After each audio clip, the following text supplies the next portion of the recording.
Senior player है, performer है, बहुत बड़ा, कंडीशन को अच्छा यूटिलाइज करता है, अपना टाइम लेता है और बीच में ये स्पिनर्स को, कोई भी स्पिनर हो उसको, उसके खिलाफ ये बड़े अच्छे एक्स्ट्रा कवर शॉट है, इसके बाद स्वीपें बहुत अच्छी हैं, इसके पास कट अच्छा मारता है, तो ये स्पिनर्स को तंग करता है और विकेट बहुत इंपॉर्टेंट है, ये मुझे पता है। मतलब इस वक्त यूसुफ ऐसा लग रहा है कि यहाँ इन कंडीशंस में अभी तक जितनी हमने कंडीशंस देखी, sticking to the basic is the key. विकेटों के अंदर देखिए, ये भी विकेट्स के अंदर बॉल थी, उसको वो ठीक है लेट हुआ है, जो भी अर्ली ऑन है, ये बेनिफिट दे सकते हैं बैट्समैन को, बिल्कुल आया ही है अभी, ये पहली या दूसरी बॉल होगी उसकी, की विकेट थी, टेक्निकल बहुत साउंड प्लेयर है और वो अगेंस्ट स्पिन, फास्ट बॉलिंग दोनों के अगेंस्ट साइलेंट असैसिन है भाई और वेट ट्रांसफर उसका बहुत अच्छा है, बैलेंस उसका बहुत है, हेड पोजीशन बहुत ज़बरदस्त है, उसके बाद सारी चीज़ें इतनी अच्छी हैं कि वो हर तरह की बॉलिंग के खिलाफ खेल सकता है और डोमिनेट कर सकता है। और सबसे बड़ी बात है वो बाकी सबको साथ लेके चल रहा होता है, क्योंकि बाकी थोड़ा सा तेज़ खेलते हैं, ये थोड़ा स्ट्राइक रोटेट करते करते उनको चलाता है। तो बहुत की विकेट मिली है पाकिस्तान को, मेरा ख्याल है कि अब वापस मुड़ के नहीं देखना चाहिए, कहीं भी इनको मौका नहीं देना चाहिए, थ्रॉटल पे पाँव रखे हैं। ये हम लोग सारे इधर कह रहे हैं, ठीक है दूसरी टीम भी खेलने आई हुई है, लेकिन इस टाइम एक चांस है हमारे पास जो कि हम इन्हें कम रन्स पे आउट कर सकते हैं। कि आपको लगता है कि अभी जैसे आपने कहा कि बिल्कुल अपनी बेसिक्स पर रहना चाहिए, अब बॉलर्स के लिए ये कि अभी भी रहना है, कुछ गैर जरूरी अंदाज में या गैर मामूली अंदाज में जा रहा है? मेरा नहीं ख्याल इस विकेट पे इस तरह का चांस कोई लेना चाहिए, क्योंकि आपको सक्सेस मिल रही है विकेट टू विकेट, तो एक्स्ट्रा कुछ करने की जरूरत नहीं है। वो उस वक्त होता है जब आपको फैंटी पड़ रही हो, कुछ समय ना आ रही हो, तो कोई एक्स्ट्रा चीज़ कर लें। अभी मेरा ख्याल है कि विकेट टू विकेट आप अपनी जो पेस है उसको मेंटेन करते हुए बॉलिंग करें, हल्का फुल्का हो रहा है। डैरेल मिचेल, अच्छा ये चल चल के क्यों खेलना शुरू कर दिया उसने आते साथ, इसकी क्या वजह है? आपका क्या चल के तो नहीं खेला? नहीं वो डैरेल मिचेल वो वार्म अप जिस तरह आते हुए, अच्छा पहला बॉल हाँ। मैंने गौर नहीं खेल जाता है, वो खेलता है नॉर्मली, बॉलर्स को थोड़ी लाइन को आगे पीछे करने के लिए, थोड़ा अपने आप को कॉन्फिडेंस दिखाने के लिए वो करता है, लेकिन बहुत मेन प्लेयर है, बड़ा परफॉर्मर है ये लड़का भी, और काफी क्रिकेट खेला हुआ पाकिस्तान में, पिचेस का बहुत अच्छा अंदाजा है, टीम को पार्टनरशिप की शक्ल दे देता है ये। मतलब अगर मैं अभी इस पूरी लाइनअप की बात करूं, न्यूजीलैंड का जो बैटर अगला आता है वो आपको दिखता है कि वो किलर है, वो उस तरह रन्स बनाता है, वो सिंगल हैंडेडली इंडिविजुअली जिता देता है, एक से एक विकेट उतनी ही भारी भरकम है जितनी पिछली विकेट ली थी लाला मस्त यही होगा मैच के साथ साथ, जिस तरह एक नया नाम आता जाता है, हर नाम अगले पिछले नाम से उतना ही भारी भरकम है। जब हम न्यूजीलैंड के बैटिंग लाइनअप की बात करते हैं, बिल्कुल ठीक है, तो उतना ही मुश्किल है कि एक का आउट किया तो अगला फिर तैयार खड़ा हुआ है उसको आउट करने के लिए। सवेरे जो बेंच पे बैठे हैं उनमें उनकी भी माइंडसेट यही है, उनको पता है कि क्या सिचुएशन है, वो सिचुएशन को अच्छा समझते हैं और अच्छा लेके चलते हैं। 50 ओवर बहुत है, उनको अच्छी तरह पता है, और ये सारे परफॉर्मर्स रह चुके हैं, इन्होंने न्यूजीलैंड की टीम को यहाँ तक लेके पहुंचे ये बैट्समैन, और सारे जिस तरह यूसुफ बात करता है टेक्निकली कितना इंपॉर्टेंट है, सारे टेक्निकली बहुत साउंड प्लेयर्स हैं और गेम अवेयरनेस बहुत अच्छी है इनकी, इसलिए New Zealand team as a unit के तौर पे खेलती है। अब इनका जो इनिशियल प्लान होगा वो उससे हटे होंगे कीवीज के, अगर उन्होंने 270-80 या 300 देख रहे हैं तो अब थोड़ा क्रीज ऑक्यूपेशन देखिए हो सकता है थोड़ी देर ऐसे वो खेलें कि विकेट गिरी हुई है, थोड़ा सा काम डाउन करें, मोमेंटम जो पाकिस्तान की तरफ आया उसको रोकें, अपनी तरफ आहिस्ता आहिस्ता लेके आए, ये करना चाहिए। ऐसे सिचुएशन आ जाए 2-4 ओवर गेम को स्लो कर देना चाहिए, उसके बाद आप आहिस्ता आहिस्ता। और दूसरा एक क्वेश्चन आपने पूछा चल के क्यों खेल रहा है, क्योंकि बहुत टीजिंग जगह पे वो बॉलिंग कर रहा है। हाँ आप देखें ना, वो चल के आया आगे तो उसने पीछे करना शुरू कर दिया, तो वो उसकी जो लेंथ थी जो अच्छी जगह पे कर रहा था उससे उसको पीछे ले गया, तो ये उसकी टैक्टिक्स थी। और वो बाउंसर जब उसने किया तो उसने आराम से उसको खेले को, उसकी हाइट भी है और टेस्ट क्रिकेट बॉलर को अपनी जगह से हिलाने के लिए उसकी लाइन उसने खराब की है, लेंथ डिस्टर्ब। और अभी पिछले मैचों में इस तरह की सिचुएशन न्यूजीलैंड पे आ चुकी है, इन्हीं लड़कों ने पार्टनरशिप लेके गए थे। ये यही है जो कि प्लेयर एक पार्टनरशिप बन सकती है। बट यूसुफ थोड़ा सा जरा ऑन दी स्पॉट आपको डालते हैं, मैच इस वक्त जारी है, कमेंट्री अगर आपने करनी हो तो जरा कमेंट्री तो करें। नहीं हम उर्दू में भी मुश्किल काम है, कमेंट्री करना कोई आसान काम नहीं, बड़ा एक्सपीरियंस चाहिए उधर। मैंने एक बार मुझे बैठा दिया था उधर, क्या नाम है, असगर अली शाह पे कोई मैच था जियो का था, तो उस पे मैं और मेरा रज़ाक भी था, दोनों मुश्किल काम हो गया। टफ है ये, आसान नहीं है ये, इसके लिए पूरी प्रैक्टिस होती है, तो इजी नहीं है। इधर बोलना थोड़ा सा आसान है। ट्राई थोड़ा सा। अच्छा आप जब बैटिंग कर रहे हो आपको अपनी बैटिंग की किसकी कमेंट्री ज़्यादा पसंद है इस तरह? Bill Lawry. अच्छा बिल लॉरी क्या बात, ज़बरदस्त कमेंट्स करता था और हमेशा उसको क्रंच सिचुएशन पे आता था, ज़बरदस्त कमेंट्स होते थे उसके, और वो मैच कैसे वो वॉइस को ऊपर नीचे लेके जाता था और क्या ज़बरदस्त कमेंट्स होते थे। मैंने उसको कभी खेलते हुए देखा नहीं, बहुत पुराना प्लेयर है और रिकॉर्ड भी हमने नहीं देखा, लेकिन वो जरूर अच्छा प्लेयर होगा, ऐसी जिस तरह की वो बात कर रहा होता है, बहुत जबरदस्त बात करता है। नहीं तो बस अभी हम थोड़ा सा वेट कर रहे हैं, जैसे ही मैच रिज्यूम होता है टीवी कमर्शियल्स के बाद, तो बिल्कुल थोड़ी सी हम कमेंट्री आप लोगों से जरूर सुनेंगे, बिकॉज मुझे पिछली दफा वाला वो याद है, वो क्या था, the pitch is flat, how many rooms, comedy. So अब हम इस बात पे मुत्तफिक हैं कि प्रेशर डाले रखना चाहिए, थ्रोटल पे पांव रखे रहना चाहिए। नाउ इज द टाइम, जिस तरह यूसुफ ने भी अभी कहा था, स्पिनर्स जो हमारे पार्ट टाइमर्स हैं, लेट्स स्टार्ट विद देम। ऐसा तो नहीं है कि ये जो हम थ्रॉटल पे पाँव रख रहे हैं वो ऐसा ना हो कि इन हमारे पार्ट टाइमर्स पे सेटल होना शुरू हो जाए? नहीं, देखें, अभी यूसुफ ने एक बात इंपॉर्टेंट भारी की थी, बात। वो ये की थी कि अगर विकेट गिरती है तो 2-3 ओवर फास्ट बॉलर से, जैसे नसीम शाह को एक विकेट गिरी, नसीम शाह है, उसने दूसरी विकेट ले ली है, सिचुएशन रीड करनी पड़ती है। आप देख लें, हाँ, अगर आपको लग रहा है कि विकेट आ रही है तो go with genuine bowlers, otherwise आप उन बॉलरों को कहीं ना कहीं किसी ना किसी स्टेज पे तो लेके आना ही है आपने। उन ये असल कप्तानी यही नजर आती है, लीडरशिप यही नजर आती और है। लाला, इस वक्त जिस तरह हम नसीम शाह के देख रहे हैं, स्टैट्स देख रहे हैं सामने स्क्रीन पे, आप लोग देख सकते हैं 3 मैचेस खेले हैं, 8 विकेटें ली हैं, economy of 4.03। So Naseem in the recent time ही has been in a good nick as well, but जब हम डेथ ओवर्स की बात करते हैं वहां नसीम और शाहीन दोनों हमें स्ट्रगल करते हुए दिखते हैं। बिल्कुल। Is it the fitness concern again? Fitness का तो मैं नहीं कहूंगा, अवेयरनेस का कहूंगा, गेम अपनी बॉलिंग के प्लान के, कि आपको बैट्समैन को रीड करो कि बैट्समैन आखिरी, आप उन बैट्समैन को पता है कि आखिरी के ओवर है, आप अगर कंटिन्यू 3-4 यॉर्करें कर रहे हैं, वो बैट्समैन भी तो खेलने आए ना, उसने भी तो उल्टी सीधी शॉटें देनी है ना आपको, तो वो वहां पे आपको कंसिस्टेंट नहीं होना पड़ता, उस लाइन और लाइन पे चेंज करे ताकि बैट्समैन को ये पता हो कि यार ये अगला बॉल कहां करेगा। तो आप बैट्समैन के दिमाग के हिसाब से चलते हैं, 4 बॉल आप कहीं भी करो, बैट्समैन को पता होगा 5 भी इधर ही करेगा, ये वाला शॉट तैयार रखो अपना। और एनी कॉन्ट्ररी, जहां शाहीन की हम बात कर रहे हैं, सो शाहीन के स्टैट्स आप लोग देख सकते हैं स्क्रीन पर, 3 मैचेस 9 विकेटें, इकोनॉमी ऑफ 3.13। सो यस, करीब करीब में हार कर आए थे, उन्हें वहां तजर्बा जो हुआ, उन्होंने इंडिया को हराया। अब क्या है, स्पिनर्स भी लाए में, और वो बैटर जो स्पिनर को अच्छा खेलते हैं वो टीम के साथ है। आप देखिए उन्होंने स्पिनर 7 बनाए हैं, सोडी को कितना लंबा चांस दिया, उसको बीच में रेस्ट करवाते गए, ब्रेजवेल को लेके आए हैं, एक और लेग स्पिनर था बीच में खिलाते रहे हैं, लेकिन उन्होंने देखा जो बेस्ट हमें ऑप्शन लगी इस इवेंट के लिए, जो हमारी टीम अब कंप्लीट हो गई है, बॉलर भी 10 ओवर्स का, बैटिंग भी पूरी कर सकता है, आप देख लें टीम उन्होंने बना ली है, और ऐसे लग रहा है जैसे कभी ऑस्ट्रेलिया की टीम होती थी ऐसी मजबूत, बैटिंग में देखे, बॉलिंग में देखे, इंडिया की है वो इस टाइप की अब टीम बन गई है। पहले आईसीसी इवेंट में कहीं ना कहीं इनकी वीकनेस होती थी, बैटिंग कम हो जाती थी, बॉलिंग कम हो जाती थी, अब बॉलिंग भी कंप्लीट है, बैटिंग भी कंप्लीट है। अभी मैच खत्म हुआ, पेपर हम ग्राउंड रियलिटी बात कर रहे हैं, ओवरऑल बात कर रहे हैं। आप सारी टीमें देखें, जो ये टीम का बैलेंस है और इंडिया की टीम का बैलेंस है, मेरा नहीं ख्याल किसी और टीम का इतना बैलेंस और कंप्लीट टीम है। कंप्लीट टीम के साथ साथ वही जो हम शुरू में बात कर रहे थे कि कोई इंजर्ड होता है, कोई प्रॉब्लम होती है, बेंच स्ट्रेंथ आपकी तगड़ी होना बहुत जबरदस्त चीज है, और ऊपर से इनके जो स्पिनर्स भी हैं वो भी बैटिंग कर लेते हैं। हमें वो वाला प्रॉब्लम भी होता है कि हम जिसको डालें तो सिर्फ एज ए स्पिनर ही खेलेगा। नजीब, इनके यहाँ अच्छी चीज़ ये है कि इनके यहाँ रविंद्र को इंजरी हुई ना, तो इत्तेफाक से मेरी मुलाकात हुई अपना विलियमसन से। मैंने उससे पूछा कि what about the Ravindra injury ना, उसने पता क्या बोला, इस part of the game.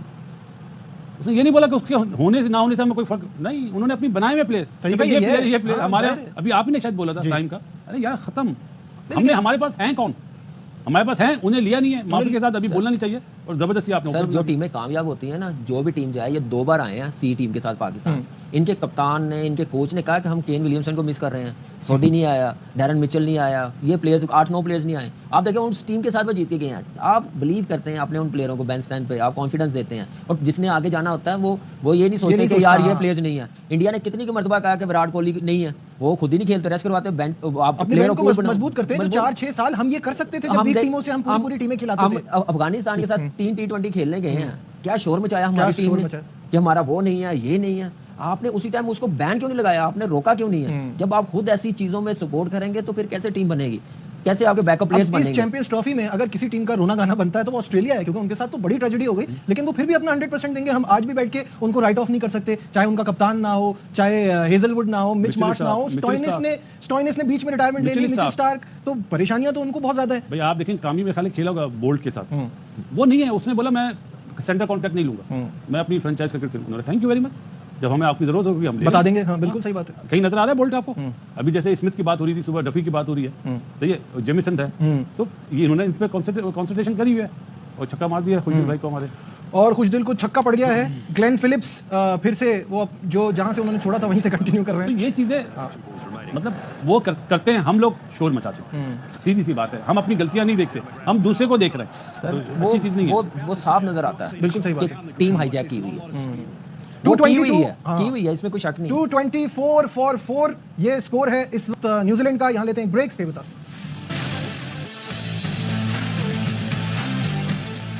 Glad to have you back once again to our special transmission. 254 for 4 ये है न्यूजीलैंड का स्कोर, और 45वें ओवर का खेल जो है वो इस वक्त जारी है और छक्कों की बरसात हो रही है। लेथम 88 पर खेल रहे हैं और फिलिप्स 30 रन पे खेल रहे हैं, तो अब ऐसा लगता है कि शायद लेथम भी अपने 100 की तरफ बड़ी तेजी से बढ़ रहे हैं, और हारिस रऊफ इस तरह की सिचुएशन में अक्सर उन पर जरा चार्ज हो जाता है। बिल्कुल ऐसे ही है, देखिए इंजरी के बाद भी आया, लेकिन अब ये एक्सक्यूज नहीं है, 100% नहीं है ना, अब ये 100% फिट हुआ है, कप्तान ने भी कहा। तो मेरा नहीं ख्याल, हम ये प्रॉब्लम देखते हुए आ रहे हैं। ट्रायंगुलर सीरीज में आप देख लें, उससे पहले देख लें, हम लास्ट के ओवर हम लोग मार खा रहे हैं, 10 की इकॉनमी के साथ रन हो रहे हैं। और एक चीज़ आप नोट करें कि यही बात हम लोग करते हुए आ रहा हूँ कि आप 20-25 ओवर्स के बाद जो मोमेंटम बना होता है ना, वो एकदम से आप लूज़ कर देते हैं। आज भी वही देख लें आप, 22 ओवर 25 ओवर तक क्या थी उनका स्कोर, टोटल क्या था, 3 आउट थे। अब देख लें अगले 20 ओवरों में उन्होंने कितना स्कोर कर दिया। वहाँ पे हम लोग मोमेंटम और पता नहीं खो जाते हैं। फील्ड आप देख लें, फील्ड प्लेसिंग में कोई बैक नहीं कर रहा, कोई सपोर्ट नहीं कर रहा। बॉलर देखे मार पड़ जाती है आजकल की जितनी फास्ट क्रिकेट है, लेकिन यहाँ पे फील्डर जो होते हैं ना, उन पे रोल आता है कि वो कैसे टीम को उठाते हैं, बॉलर्स को कैसे बैक करते हैं, गंदे बॉल को अच्छी फील्ड कर लेनी, रन आउट कर देना। चांसेस आए हैं लेकिन अवेल नहीं हो सके। लेकिन नजर तो आई, बॉडी लैंग्वेज ऐसे लग रहा है जैसे जैसे पार्टनरशिप लगती जाती है, वो अंडर प्रेशर आते जाते हैं, वो फेस से लग रहा है, नर्वस लग रहे हैं सारे फील्डर। बिल्कुल बासित भाई, ये पिछले 2-3 दिन से मैं ये बार-बार ये सवाल कर रहा हूँ, अभी देखिए वो फिर नजर आ रही है बात कि हम हेवीली रिलाई करते हैं अपनी पेस बॉलिंग पे और डेथ में जाके उसको इस तरह से रन पड़ना शुरू हो जाते हैं। तो ये तो it's right in front of us, और अभी इतना बड़ा इवेंट है, इसका सोल्यूशन क्या है, कैसे इसको ठीक किया जा सकता है? यॉर्कर्स नहीं करते ना, यॉर्कर्स भूल गए करना। यॉर्कर्स करने के लिए आपकी कमर में जान होनी चाहिए पहली चीज। और आप मैच तो देखें, पाकिस्तान के बॉलर फील्डर ने सोच लिया 300 कि 300 रन बनेंगे। फील्डिंग से, बॉडी लैंग्वेज से पता चला कि दे आर प्रिपेयर्ड कि 300 रन बनेंगे। ये बहुत गलत है, सही बात है। और न्यूजीलैंड ने जो बैटिंग करी, उन्होंने 2 हिस्सों में अपनी इनिंग्स बांटी है, 30 ओवर और 20 ओवर। लास्ट 20 ओवर खेलना वो T20 की तरह। तो ये हम तैयब ताहिर की भी नहीं, बेस्ट फील्डर है तैयब ताहिर आपका, वो भी लंगड़ा आगे चल रहा है अभी। आप देखें कि 300 रन आपने सोच लिया, फील्डिंग से, बॉडी लैंग्वेज से पता चल रहा है। बिल्कुल, जब गलत है। आप जब आउट करने जाओ ना, अच्छी लाइन अच्छी बॉलिंग करो तो आप आउट कर जाते हो। जब आप बचने जाते हो ना कि मैं सिंगल दे दूं, मैं स्ट्राइक रोटेट करवा दूं, सेट बैट्समैन ना, वहां पे फिर रन्स लीक होते हैं। और यही आज की बॉलिंग में नजर आया। अभी मैच नहीं, वैसे बात कर रहे हैं बॉलिंग की कि कितनी वेवर्ड बॉलिंग की है, फील्ड के मुताबिक बॉलिंग नहीं की है। तो ये चीज़ें हमारे बॉलर कोई आज के बच्चे नहीं हैं, काफी अर्सा हो गया टीम के साथ खेलते हुए, दुनिया की हर लीग भी खेल गए हैं, IPL के अलावा बाकी सारा कुछ खेल गए हैं, इतना एक्सपीरियंस है। देखें वही हम बार बार बात करते हैं, जब तक आप क्रिकेट को वैल्यू नहीं ना देंगे, दूसरी चीज़ों को देंगे, क्रिकेट के साथ कॉम्प्रोमाइज़ करेंगे ना, तो ये पैचेस में भी परफॉर्मेंस आएगी। तो वो जो मेहनत करता है, फुल टाइम ध्यान देता है अपनी क्रिकेट की तरफ, अपने प्रोफेशन की तरफ, वो कामयाबी होता है। नजीब भाई, कामी ने जो बात बोली है ना, आज के पूरे दिन का खुलासा है। इनफैक्ट जब हम मैच देख रहे थे, कौन बॉलर सिंगल दे रहा है कि मेरी पिटाई ना हो, कोच का काम यह है कि उसको पकड़े। जब हम मैच देख रहे थे उस वक्त बासित भाई ने भी सेम यही बात कही कि जो सिंगल निकल रहे हैं ये हमारे लिए ज्यादा परेशानी की बात है। तो वो चीज से सामने वाला बैटर भी रिलैक्स होता है और रन्स चलते रहते हैं। नजीब, बैटर को अगर सिंगल मिलेगा उसका दिल बड़ा हो जाएगा, वो तो चाह हो रहा है ना, आप वो फील्ड लो जो उसको सिंगल ना मिले, वो अर्ली ऑन पे शॉट पे जाए, मिस्टेक करे। आपने वो चीज करी नहीं ना, क्यों? कि रेगुलर बॉलर नहीं है दोनों। देखो सच ये है, आप जीत जाओ वो एक अलग बात है, हमारी दुआ है जीत जाए, लेकिन go for specialist, always go for specialist. हम पहले क्यों कामयाब होते थे, आप देखें सईद अजमल, शाहिद अफरीदी, ये बॉलर से, उसके साथ हफीज होते थे, वो भी पूरे 10 ओवर्स करने वाला, शुएब मलिक, ऑप्शन बहुत ज्यादा थी। हम 250 भी कर लेते थे, टीमों को पकड़ लेते थे, क्योंकि मिडल में हमारा जो बॉलिंग अटैक था ना स्पिनर्स का, वो बड़ा इंपॉर्टेंट था, वो हमें ब्रेक थ्रू आउट करके देते थे पाकिस्तान टीम को। तो आज अभी उस चीज से सीख नहीं रहे कि हम पास में कैसे जीते रहे हैं। तो उससे पहले सकलैन भाई थे, मुश्ताक भाई थे, फिर शाहिद भाई भी उनके साथ खेले हैं, क्यों जीते रहे हैं। लेकिन वो फार्मूला हम लोगों ने चेंज किया, अपने दिमाग से निकाल दिया, तो हम लोग स्ट्रगल करते नजर आ रहे हैं। आप देख लें 20 ओवर्स के बाद हम लोगों ने जो गिरफ्त बनाई हुई थी वो निकल गई हाथ से। इजीली छोड़ दिया। जहाँ पे 250 पे आउट कर रहे थे, जहाँ पे 250 पे आउट कर रहे थे, वहां पे हम लोग क्या नाम है 300 करवा रहे हैं। जब आप बैट्समैन को बॉलर बनाने जाओगे ना तो वो नुकसान होगा, जब आप बॉलर को बैट्समैन बनाने जाओगे ना वो टीम के लिए बेहतर होगा। सईद अजमल बॉलर था, बैट्समैन था? बॉलर था। सकलैन मुश्ताक बॉलर था। अभी जो नाम लिए ना शाहिद, हफीज और शुएब मलिक, वो बैट्समैन थे जो बॉलिंग करते और थे। उन्हें बैटिंग आती थी तो वो अच्छे बॉलर बने। उन्हें बैटिंग की साइकी आती थी कि बैटर की साइकी इस टाइम पे क्या है, इसलिए वो अच्छे बॉलर बने। अब माफी के साथ आपने जो पहले कंजूसी से रन रोके हुए हैं, आप अगली पिछली सारे का सारा हिसाब का भी पूरा कर देते हो। आखिरी 10 ओवरों में, 8 ओवरों में इतनी मार, मैच आफ्टर मैच। तो आखिरी जो 8-10 ओवर हैं उसमें तो ये ऐसा लगता है कि भाई बॉलिंग कराना ही भूल गए, बिल्कुल बना के बॉलिंग। और जो इब्रार का भी आखिरी 9 ओवर में 31 रन दिए जी इब्रार साहब, बहुत अच्छी बात है। आखिरी जो ओवर है तो ऑफ साइड पे करवा लो ना यार। वो टॉम लैथम वो ऑफ साइड की गेंदों पर खींच के स्वीपे मारता है। अगर आप 5वीं 4थी 6ठी स्टंप पे ऑफ स्टंप पे बॉल दोगे, वो वहां से भी लपेटा मारता है, वो वहां से भी गेंद को लेके जाता है स्वीप मारने के लिए। तो अगर आप उसकी टांग के भी बाहर गेंद देंगे तो वो आपका क्या हाल करेगा? ये तो कॉमन सेंस वाली बात है। पहले उसने वहीं पर गेंद की, छक्का खाया, रिजवान उसके पास गया, जाके बोला कि कोई बात नहीं बच्चे, हो जाता है, छक्का पड़ जाता है, ऑफ स्टंप पे। अगली गेंद फिर बिल्कुल डिटो कॉपी, उसी की जगह पे चौका खाया। रिजवान फिर गुस्से से बोलता है क्या तो समझ नहीं आती, ऑफ साइड पे बॉल करवा यार, क्या कर रहा है, मैच छूटने वाला है। और आपने एंड में देखा एक्सप्रेशन रिजवान की चेंज हो रहे थे। भाईजान मैच जो आपके 35-38 ओवर तक कहीं ना कहीं इवन था हिसाब किताब, रन रेट 5, 5.25, 5.5, उस स्टेज पे 40 ओवर ऑलमोस्ट हो चुके हैं। ठीक है, अब कहीं ना कहीं गेम में आप इवन काम चल रहा है, लेकिन वो जिस तरह की मार पड़नी शुरू हुई है ना, अब रिजवान उसके भी एक्सप्रेशन चेंज हो रहे हैं। इब्रार के उस ओवर में 16 रन, अगले हारिस रऊफ के 16, फिर शाहीन आ रहे हैं जी, वो एक ओवर में 2 छक्के खा रहे हैं। तो जो थोड़ा बहुत कोई काम किया होता था कहीं ना कहीं मुकाबला कर करके आखिरी 6-7 ओवरों में हमने ये देखा है। दूसरी बार अभी ट्राई नेशन सीरीज में भी उस मैच में भी न्यूजीलैंड का टेम्पलेट यही है पाकिस्तान के खिलाफ खेलने का कि आप 4 साढ़े 4 के रन रेट से 30-35 ओवर खेल लें और आखिरी 10 ओवरों में ही वो 125 रन ले जाते हैं। वो अगली पिछले सारा हिसाब किताब बराबर करके 325 का फट्टा इनके सामने लगा देते हैं। ये लीजिए 325 रन और आइए आप चेस करिए। हालांकि बार बार अगर एक टीम आपके पास एक ही टेम्पलेट से खेल रही है और उनके वही बैट्समैन आपके बार बार रन भी करके जा रहे हैं, तो आपने क्या प्लानिंग की है? कद्दू क्या प्लानिंग की है? ये फिलिप्स हर मैच में आके क्यों हमसे मैच छीन के इस तरह की बैटिंग करता है कि मैच ही छीन के चला जाए? वाई? आपने क्या कोई प्लानिंग तो की होगी ना। अब वो इतना फिजिकली फिट है, वो एक छक्का मारता है, एक डबल लेता है, एक छक्का एक चौका डबल, 16-15-16 आखिरी 5-6 ओवर में जो टीम 15-16 के हिसाब से रन दे, फिर क्या उसकी बचत होनी है? तो 15-16 रन तो एवरेज है इनके आखिरी 6-7 ओवरों में जो पड़े हैं। 320 बोर्ड पे लगा दिया। हालांकि 270-80 पे पाकिस्तान को रोकना चाहिए था। 73 पे 3 खिलाड़ी आउट हो गए थे, वो वही 125 की पार्टनरशिप करवा दी।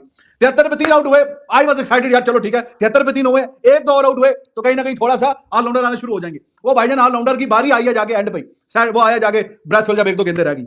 125 की पार्टनरशिप पहले ऊपर से करवा के चले गए। वो यंग वो करके गया जो 100 शानदार, टॉम लैथम और यंग, और उसके बाद फिलिप्स और टॉम लैथम। 125 120 25 रन की पार्टनरशिप, कमाल है यार। कोई पार्टनरशिप, और ये आपसे मैंने पहले भी बोला था, मिडिल ओवर्स में पाकिस्तान ने क्या करना है, मिडिल ओवर्स में विकेट कौन लेके देगा? स्पेशलिस्ट आपके पास मिडिल ओवर्स में विकेट टेकर्स नहीं है। वहीं पे मैच बनता भी है, बिगड़ता भी। सारा फोकस ये नहीं कि ऊपर के आज तो आउट कर दिया पाकिस्तान ने, 40 पे 2 आउट हो गए, पहले 10 ओवर में 2 आउट हो गए, तो एंड तक फिर क्या 3-4 आउट क्यों है? क्योंकि मिडिल ओवर में उस तरह की वो फायर पावर नहीं है, मिडिल ओवर में स्पिन डिपार्टमेंट में वो मास्टरी नहीं है। फास्ट बॉलिंग में भी मिडिल ओवर्स में कैसे विकेट निकालनी है, वो उसकी कमी है। वो फिर हम देख रहे हैं बार बार जो काम चल रहा है। तो आप अगर किसी टीम के आउट सारे नहीं करेंगे, 5-6 आउट होंगे ओडीआई के हर मैच में, आप 300 रन खाएंगे। अगर 4-5 किसी भी टीम के आउट हो रहे हैं और वो पूरे 50 ओवर खेल के, बहुत हल्की साइड है 280 कर लेगी, जो अच्छी साइड है वो 325 रन बोर्ड पे डालेगी। अगर आपने उनके सिर्फ 3 आउट किए और वो भी 45th 46th 47th ओवर तक अगर वो 3-4 आउट खेलते जा रहे हैं, तो ये तो पक्का इतना तो बोर्ड पे लगेगा। अब बात यह है कि आप क्यों बार बार उनसे इतने रन खा रहे हैं और आपके जो बॉलर्स हैं वो उनको आउट करने में नाकाम क्यों हैं? इस पे क्या काम हुआ? फिलिप्स का वही तरीकाकार है, आके आपको 150 160 70 के स्ट्राइक रेट एंड पे 50-60 रन मार के चला जाता है मैच आफ्टर मैच। क्यों भाई? आप लोगों के पास क्या प्लानिंग है, क्या स्ट्रेटजी है, कैसे उसको आपने रोकना है? तो मस्ट विन गेम है आपके लिए। अगर ये वाला मैच छुप गया, हम पहले बात कर चुके हैं, अगला मैच आपका फिर इंडिया के साथ है, वो और भी ज्यादा मतलब खतरनाक काम हो जाएगा। तो अभी जो भी काम करना है इसी मैदान में आज करना है। ड्यू एक फैक्टर हो सकता है। पाकिस्तान के जो कैप्टन है रिजवान, उन्होंने ड्यू की वजह से बोला कि जी पाकिस्तान ने, चूंकि हमने बॉलिंग का फैसला किया, बाद में ड्यू आएगी। अगर थोड़ी ड्यू आती है, आप भी थोड़ा सेंसिबली मैच में रहें, गेम को आगे लेके जाओ। आप डीप 20 रन ऊपर है, 300 के पार का ट्रिकी टोटल होता है, but you need to play properly and तक गेम को लेके जाएं आप भी, और फिर आगे देखते हैं क्या कहानी बनती है। But New Zealand they did amazing job. 2 बंदों का 100 एक का 50, और ये पिच बीच में इतना मुझे फ्लैट दिखा नहीं वैसे कि इस पे एंड पे जिस तरह की हिटिंग उन्होंने की है। देखते हैं अब आगे क्या बनेगा। Congratulations Ibrar, economic performance 10 over 47, 9 over में 31 था। आखिरी ओवर मैंने बताया ना कि अब डांट खाई है फिर रिजवान से, छक्के चौके। आखिरी एक ओवर भी अच्छा निकाल देता तो अच्छा था, लेकिन क्लब क्रिकेट अच्छी फील्डिंग करती है टीम भाईजान, फील्ड प्लेसिंग।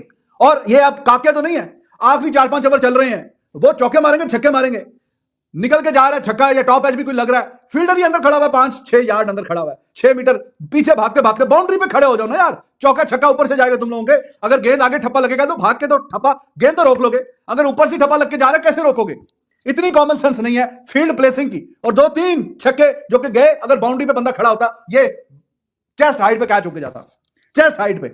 इतना अच्छा शुरू में चांस। विलियमसन रोज रोज ऐसे आउट होता है, कौन में जल्दी जान छोड़ के जाता है। वो मिचेल तो हमें ऐसे हर मैच में पकड़ लेता है। आज अगर वो भी जल्दी आउट हो गए तो बाकियों से आपने हिसाब किताब पूरा करवा लिया। तो यही अच्छी टीमों की कारकर्दगी होती है कि अगर वो 1-2 प्लेयर पे डिपेंडेंट नहीं होते, और गिवन डे कोई भी उनके लिए अच्छी परफॉर्मेंस दिखा सकता है। और न्यूजीलैंड जा रहा है, एक अच्छी साइड है।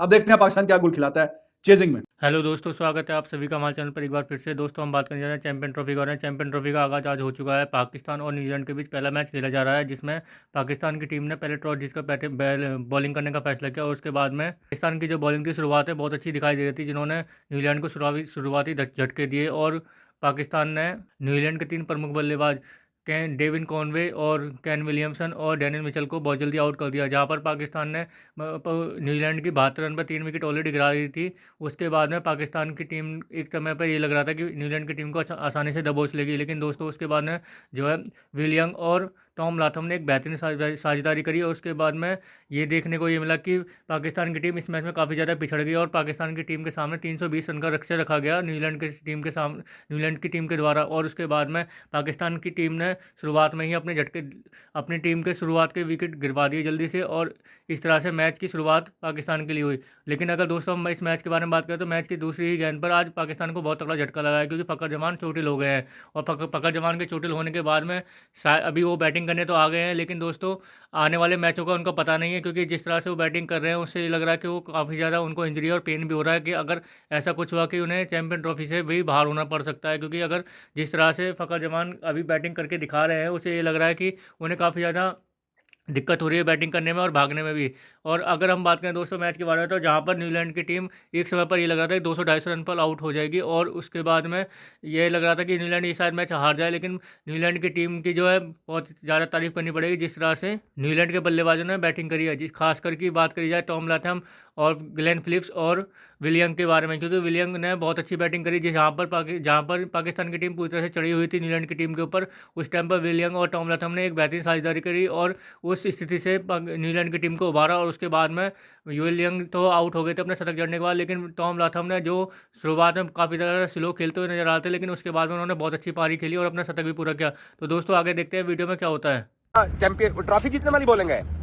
हम क्रिकेट टर्म्स के अंदर कहा जाता है कि बॉलर्स आपको ट्रॉफियां जितवाते हैं, तो ये बॉलर्स ट्रॉफियां जितवाने वाले आपको बॉलर लग रहे हैं। ये चैंपियंस ट्रॉफी के डिफेंडिंग चैंपियन टीम की बॉलिंग आज आपने देखी है, बेकार बॉलिंग जिसका कोई सर पैर नहीं है। पाकिस्तान क्रिकेट बोर्ड की जो टीम मैनेजमेंट जो है उन्होंने तो चलो ठीक है इनको मौका दिया।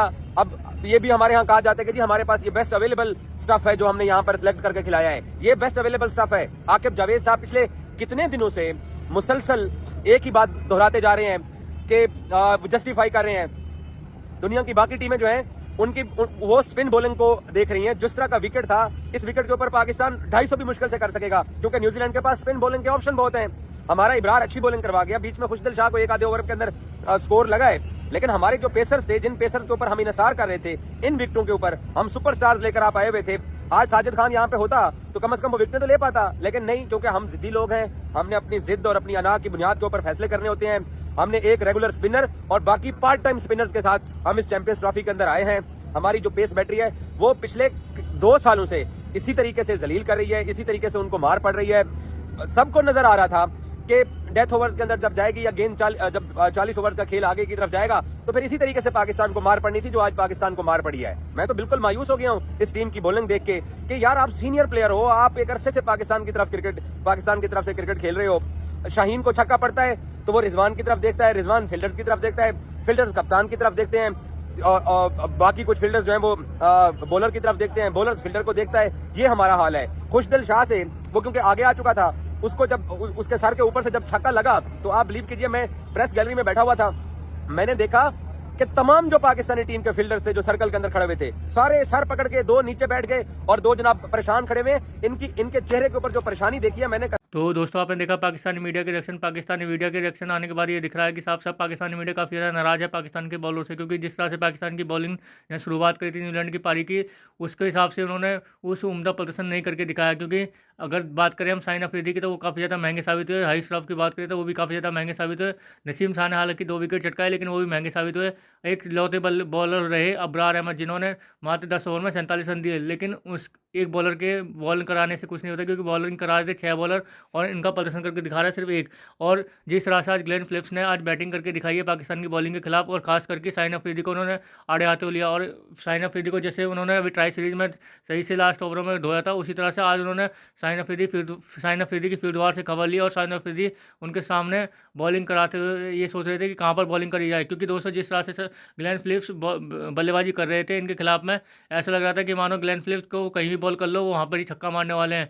तो दोस्तों आगे भी ग्लेन फिलिप्स आने वाली टीमों के लिए भी खतरा साबित हो सकते हैं, क्योंकि जिस तरह से वो बैटिंग करके दिखा रहे हैं उसे देखकर ये लग रहा है कि ग्लेन फिलिप्स आने वाले मैचों में जो इंडिया के खिलाफ हो चाहे बांग्लादेश के खिलाफ हो, वो अच्छा प्रदर्शन भी करके दिखा सकते हैं, क्योंकि वो ऑलराउंडर के तौर पर खेलते हैं, अच्छे फील्डर भी माने जाते हैं और अच्छे बैट्समैन भी हैं और एक अच्छे बॉलर भी हैं, क्योंकि वो पार्ट टाइम बॉलिंग करके दिखाते हैं और ऐसे ऐसी साझेदारियों को तोड़ते हैं जो अच्छे अच्छे बॉलर नहीं तोड़ पाते हैं। वहीं अगर हम बात करें मैच के बारे में, तो दोस्तों मैच की शुरुआत में ही न्यूजीलैंड ने जिस तरह से विकेट गिराए थे, न्यूजीलैंड का स्कोर ज़्यादा नहीं दिखाई दे रहा था, लेकिन हालांकि न्यूजीलैंड की बैटिंग जो उस लेवल की रही और उन्होंने इस स्कोर तक यहाँ तक पहुँचाया। और लेकिन इसका उल्टा हुआ पाकिस्तान के साथ में, जिस तरह से पाकिस्तान की बॉलिंग शुरुआत में रही थी कि ये लग रहा था कि पाकिस्तान की टीम बहुत जल्दी न्यूजीलैंड को ऑल आउट कर देगी और इस मैच को अब जीतकर चैंपियन ट्रॉफी का आगाज जीत के साथ करेगी। लेकिन अभी जो स्कोर चल रहा है उसे देखकर ये लग रहा है कि पाकिस्तान इस मैच को शायद हार जाए, क्योंकि दोस्तों जिस तरह से पिच बिहेव भी कर रही थी और बॉल भी काफ़ी स्कीड हो रहा है, उसके बाद में ये लग रहा है कि शायद स्पिनरों को बहुत ज़्यादा मदद मिलने वाली है, क्योंकि दोस्तों अभी तक तो ड्यू को फैक्टर कुछ भी दिखाई दे नहीं रहा है कि ड्यू फैक्टर आने वाला है या नहीं है। और वहीं अगर न्यूजीलैंड के स्पिनरों की बात करें तो न्यूजीलैंड के पास में अच्छे स्पिनर भी है, जहाँ पर